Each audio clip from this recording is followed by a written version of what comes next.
All right, let's dive right into this explainer and explore how a truly grueling 3-decade conflict completely rewired early medieval Europe. We're looking at the Saxon Wars, running from 772 to 804. Now, this wasn't just some quick border skirmish. We are talking about a monumental clash between the highly centralized, aggressively expanding Carolingian Empire under Charlemagne and the fiercely independent pagan Saxon tribes. It's a massive story of resistance, technology, ideology, and ultimately forced assimilation. So, right off the bat, we've got to ask ourselves a central question about this incredibly asymmetric war. How in the world did a fractured group of disorganized tribes manage to hold off medieval Europe's absolute powerhouse of an empire for over 30 years? To unpack that, we really need to look at how this whole thing kicked off, the deep, fundamental differences between these two societies, and the terrifying lengths Charlemagne eventually went to just to secure a win. Here is our roadmap for the explainer today. 1. The spark of holy war. 2. A clash of two worlds. 3. Iron versus wood and bone. 4. The fall of the Irminsul. 5. Widukind and guerrilla war. And lastly, 6. Terror, massacre, and assimilation. Section 1. The spark of holy war. So, the Carolingians and the Saxons were actually neighbors. They shared West Germanic linguistic roots, and for a long time, the border between them was pretty fluid. But religion was about to become the flashpoint that ignited decades of absolute bloodshed. Picture this. It's the mid-8th century, and an Anglo-Saxon missionary named Ledwin literally crashes the Saxon National Assembly, which they called the Althing, at a place called Marklow. Ledwin marches right into the middle of their sacred pagan sacrifices wearing his full priestly vestments. He stands there, declares their deities powerless, and warns them that if they don't convert immediately, a mighty king is going to advance like a raging torrent, destroy everything with fire and sword, and drag them all into slavery. And, well, as you can probably imagine, threatening a warrior culture with a raging torrent of fire right during their sacred rites didn't go over too smoothly. Now, the sequence of events here is incredibly important. Pagan Saxons had actually just burned Ledwin's church at Deventer, which is what prompted his bold, honestly borderline suicidal confrontation at Markland in the first place. The enraged Saxons literally ripped stakes straight out of the thickets and tried to kill him on the spot.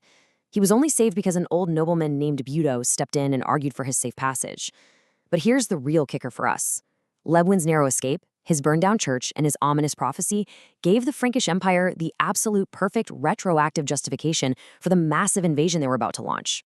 Moving on to Section 2, a clash of two worlds. If we want to understand why this war dragged on for a staggering 30 years, we have to look at the very DNA of these two societies. Conquering Saxony was honestly like nailing jelly to a wall. On the Carolingian side, you've got this highly centralized monarchy, strict written laws, and a dedicated professional military. But the Saxons, they were entirely decentralized. There was no single king you could just defeat in battle, no royal court to take over, and literally no capital city to capture. They governed themselves through regional assemblies across 3 main areas: Westphalia, Angria, and Eastphalia. So what would happen is Charlemagne would march in, defeat one Saxon faction, force them to swear oaths of loyalty, and leave. And the second he was gone, another completely autonomous faction would just reject the terms and start rebelling all over again. Section 3. Iron versus wood and bone. The structural differences were obviously a huge factor, but the technological gap on the battlefield was just as wild. The Carolingian elite essentially fought as heavy cavalry, completely protected by the Brunja. This was a highly valued, top-tier chainmail hauberk.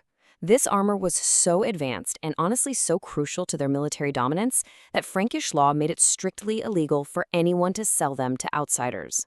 Charlemagne knew his entire advantage relied on maintaining this technological monopoly, and he guarded it fiercely.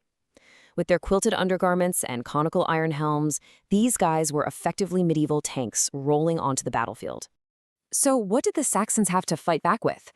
Well, take a look at this ratio, 20-1. That's the staggering ratio of spears to swords that archaeologists find in early Anglo-Saxon graves. It just shows you how incredibly rare and expensive heavy metal weaponry was for the decentralized Saxons. The vast majority of them fought completely unarmored, holding wooden shields, using ash or oak spears, and chucking throwing javelins. Having an actual sword was a luxury reserved exclusively for the absolute wealthiest elites. But, the Saxons did have an equalizer. Since they couldn't afford expensive double-edged swords, the Saxon infantry would form tight, disciplined shield walls and rely heavily on their national weapon, the CX. And this wasn't just one type of knife. It came in a bunch of variations, from the little quartz socks used as a backup tool all the way up to the massive Schwera bright socks. That one was specifically designed with a huge, heavy spine to literally crush right through bone and Frankish chainmail in brutal close-quarters combat. It was a highly versatile, terrifying blade that totally defined their survival tactics. All right, Section 4, the fall of the Irminsul. Decades of border tensions and that burned-down church at Deventer finally boil over, and Charlemagne makes his first major move.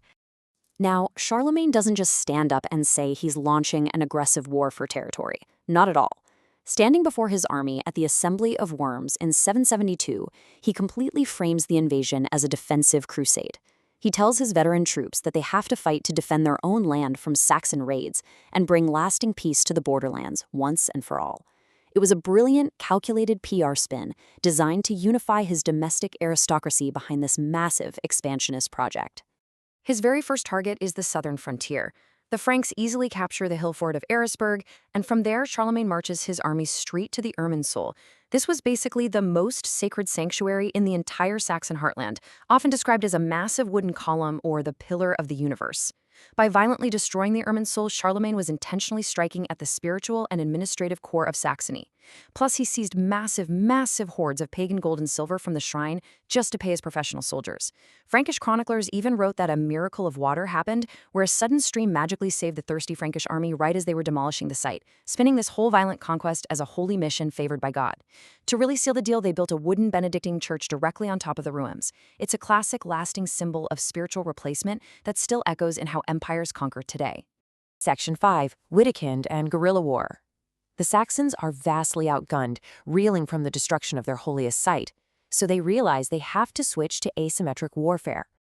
Enter Widukind, and his name literally translates to Child of the Woods, which is basically a poetic kenning for a wolf, and it is incredibly fitting.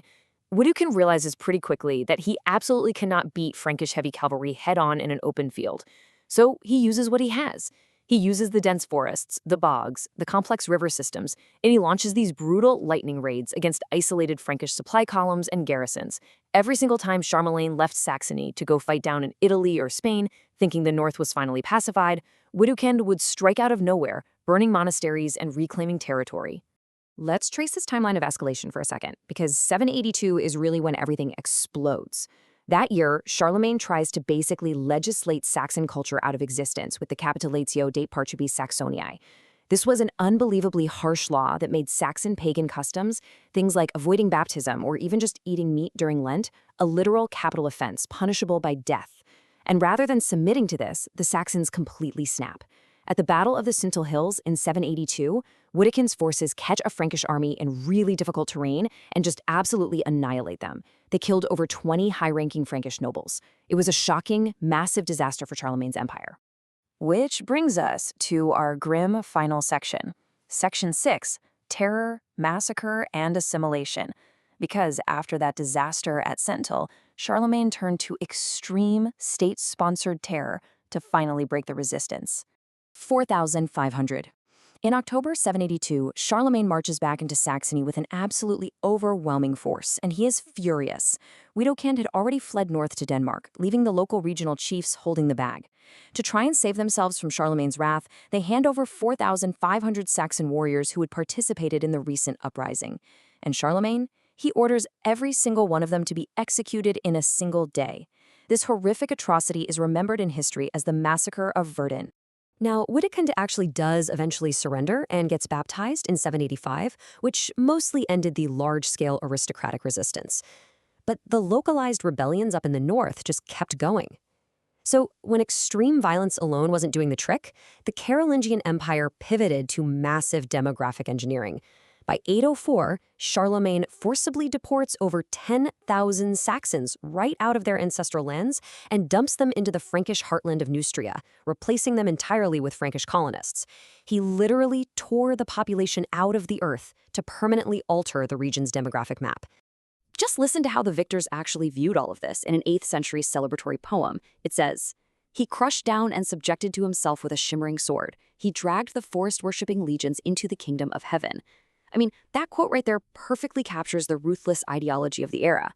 To the Carolingian state, military conquest, forced assimilation, and spiritual salvation weren't different things. They were viewed as the exact same thing. I want to leave you with this final thought to really chew on regarding the sheer, staggering human cost of forging medieval Europe's greatest empire. Yes, the Saxon Wars expanded Frankish borders, absolutely. But doing so required 3 decades of bloody insurgency, mass executions, and forced deportations. So, when an empire expands using methods like this, does the cost of assimilation permanently change the conqueror just as much as the conquered? It's a brutal, deeply fascinating piece of history to reflect on. Thanks for joining me for this explainer. Keep asking questions, and I'll catch you next time.